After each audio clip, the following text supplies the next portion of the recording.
It's a pivotal moment in Kerala's history as the Honorable Chief Minister of Kerala, Shri Pinarayi Vijayan, inaugurates. ആഗോള നിക്ഷേപ ഉച്ചകോടിക്ക് കൊച്ചിയിൽ പ്രൌഢോജ്വല തുടക്കം. നിക്ഷേപകർക്ക് ചുവപ്പ് നാട തടസ്സമാകരുതെന്ന് മുഖ്യമന്ത്രി. വികസനത്തിന് പ്രതിപക്ഷത്തിന്റെ പൂർണ്ണ പിന്തുണയെന്ന് വി ഡി സതീശൻ. സിൽവർ ലൈനെ അനുകൂലിച്ച് കേന്ദ്രമന്ത്രി Piyush Goyal. Is of doing business ranking നേരത്തെ നിർത്തലാക്കിയിരുന്നുവെന്ന് പീയൂഷ് ഗോയൽ മാതൃഭൂമി ന്യൂസിനോട്.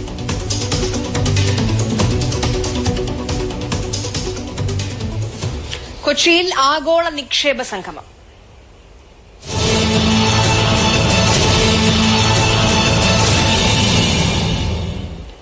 ഈസ് ഓഫ് ഡൂയിംഗ് ബിസിനസിൽ ഇപ്പോൾ റാങ്ക് നൽകുന്നില്ലെന്ന് കേന്ദ്രമന്ത്രി പീയൂഷ് ഗോയൽ മാതൃഭൂമി ന്യൂസിനോട് പറഞ്ഞു.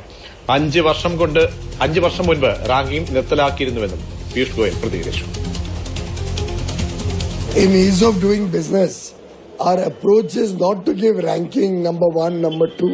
We want to encourage all states to make it easier to do business, and therefore we are preparing the framework. We are giving it to all the states, asking all the states to implement them, and we are continuously monitoring how everybody is doing.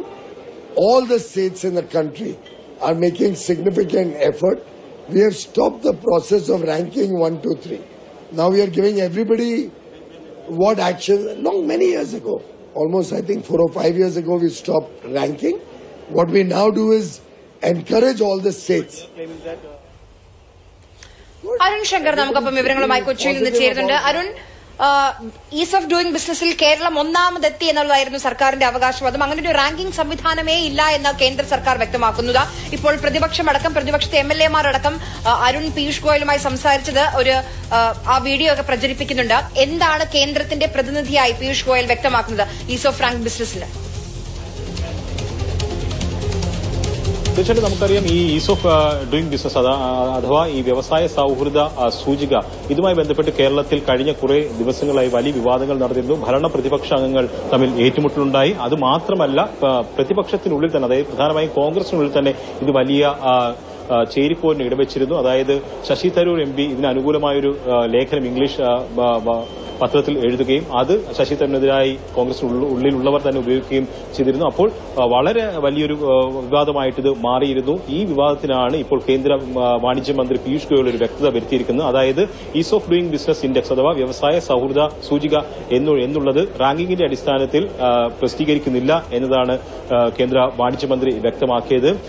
1, 2, 3, 4 എന്ന രീതിയിൽ സംസ്ഥാനങ്ങളുടെ ranking പ്രസിദ്ധീകരിക്കുന്നില്ല.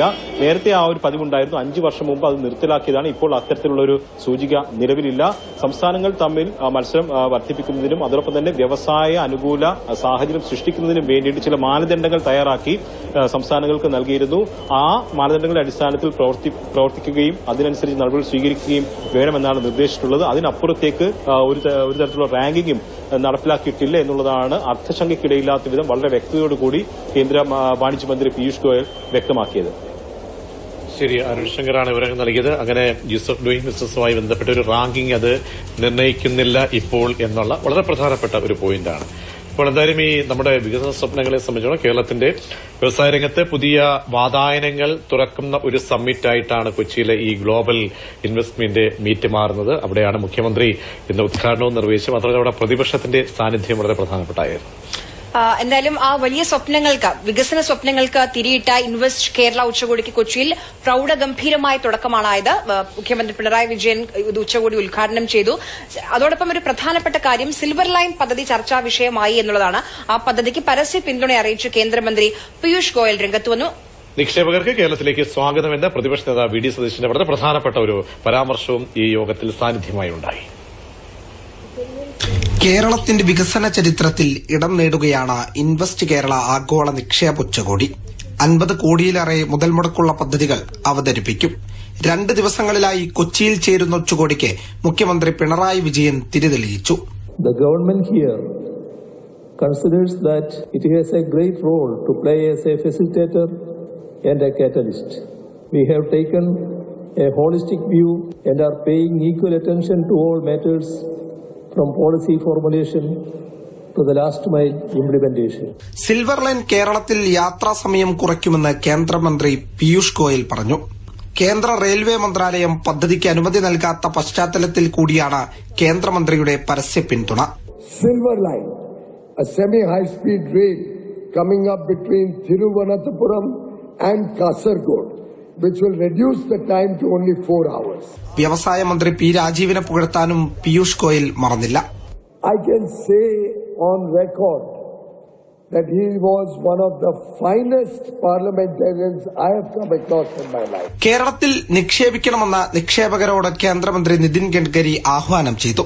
ഉച്ചകോടിക്ക് നൽകിയ video സന്ദേശത്തിലാണ് മന്ത്രി ഇക്കാര്യം വ്യക്തമാക്കുന്നത്. പുതിയ ചുവടുവെപ്പ് ലോകത്തിന് മുൻപിൽ കേരളത്തിനെ അടയാളപ്പെടുത്തുമെന്നും വ്യവസായ മന്ത്രി പി രാജീവ് വ്യക്തമാക്കി. And Legislative Assembly unanimously adopted a new act to establish a bureau to give a composite license for large investments. This is the right time to invest in this state. We have given clearances to 31 private industrial parks within a year. കേരളത്തിന്റെ വികസനത്തിന് പ്രതിപക്ഷത്തിന്റെ പൂർണ്ണ പിന്തുണയുണ്ടാകുമെന്ന് V D Satheesan പ്രതികരിച്ചു. 3000 പ്രതിനിധികളും 2 ദിവസത്തെ കോൺക്ലേവിന്റെ ഭാഗമാകും. നിരവധി business to business കൂടിക്കാഴ്ചകളും കോൺക്ലേവിൽ ക്രമീകരിച്ചിട്ടുണ്ട്. മാതൃഭൂമി ന്യൂസ്, കൊച്ചി. ഘടകകക്ഷികളുടെ എതിർപ്പുകൾ മറികടന്നുകൊണ്ട് കിഫ്ബി റോഡുകളിൽ ടോൾ പിരിവ് ഉറപ്പിക്കുകയാണ് LDF. വരുമാനം